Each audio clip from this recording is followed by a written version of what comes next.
Welcome back जी।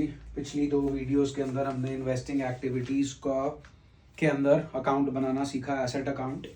पहले वो written down value पे था, फिर वो कॉस्ट पे था। मूविंग ऑन टू इलस्ट्रेशन 38, इसमें हमें cash flow from investing activities जो है वो फाइंड आउट करना है। हमारे पास 10% इन्वेस्टमेंट्स हैं और फिक्स्ड एसेट्स हैं, दोनों के जो है वो हमें अकाउंट्स बनाने पड़ेंगे। अब मैं रफ अकाउंट जो है वो यहाँ पे बना रहा हूँ। फेयर अकाउंट जो है वो आप अपने आप बना लीजिएगा, because again it's a quick revision video.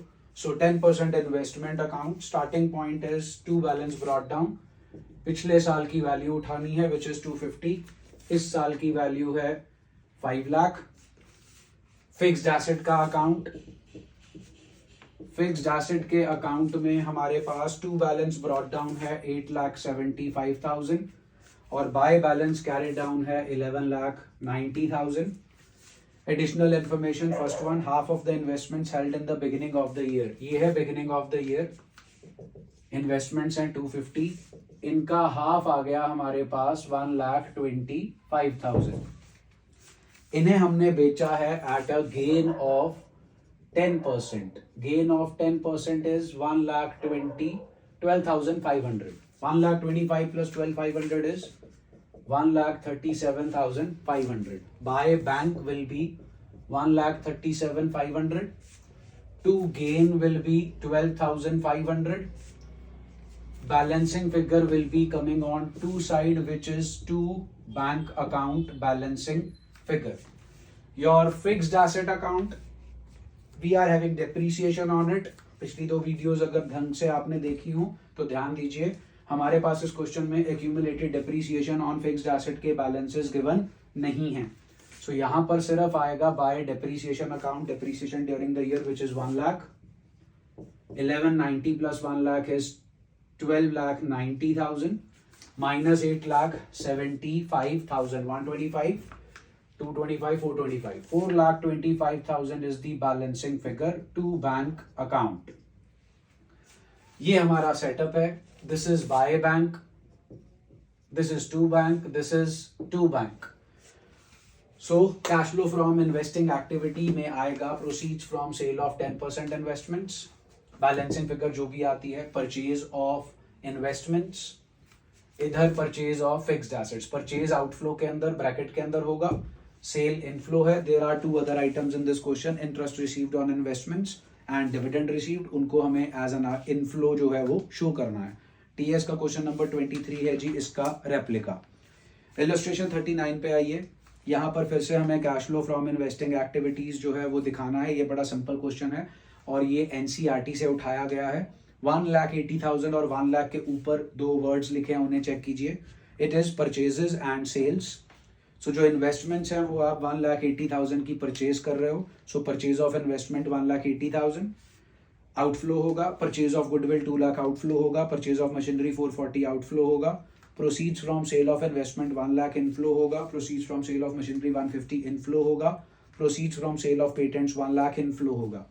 इसके बाद हमारे पास 3 आइटम्स और हैं, ये सब आपके ड्रिप का पार्ट है। D dividend received, R rent received, I interest received, सबका सब इनफ्लो। इसका क्वेश्चन जी टीएस का 28 है। अगली इलस्ट्रेशन 40, इसके अंदर सेम ही सेटअप है जो यहां था, सिर्फ आप फर्क चेक कर लीजिए। साल के स्टार्टिंग में हमारे पास इन्वेस्टमेंट जो है वो 34,000 की है, साल के एंड में वो 28,000 की है। साल में कंपनी ने जो इन्वेस्टमेंट्स उनके पास साल के पहले दिन थी उसका 40% ऑफ 34,000, 13,600 की इन्वेस्टमेंट्स को उन्होंने सेल किया है at a profit of 8,400। 13,600 plus 8,400 is 22,000। तो हमारे पास बाय बैंक आएगा 22,000, टू गेन आएगा 8,400। 22 एंड 28 इज 50,000। इधर बनता है 3,400, 42,400 mean 7,600 is the balancing figure to bank account.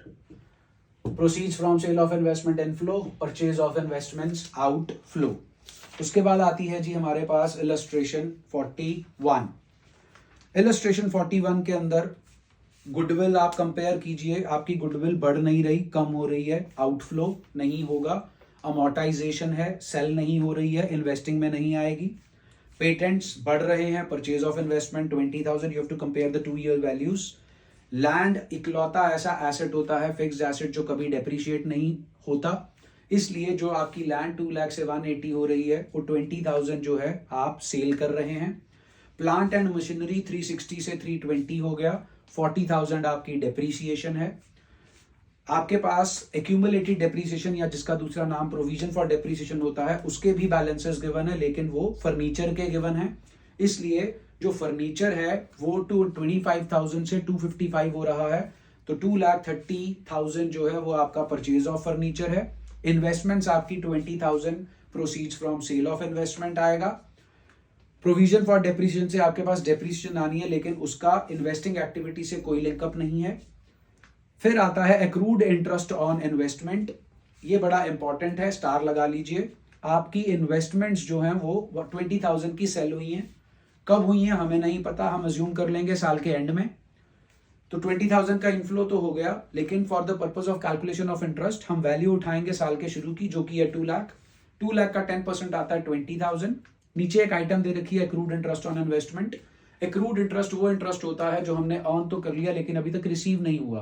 पिछले साल एक्रूड इंटरेस्ट 0 था, इस साल एक्रूड इंटरेस्ट 10,000 है, इसका मतलब ये सारे का सारा इंटरेस्ट इसी साल को बिलोंग करता है। आपको इंटरेस्ट के तौर पे 20,000 इस साल की इनकम होनी थी, हुई भी है, लेकिन उसमें से आपको 10,000 अभी तक रिसीव नहीं हुआ है।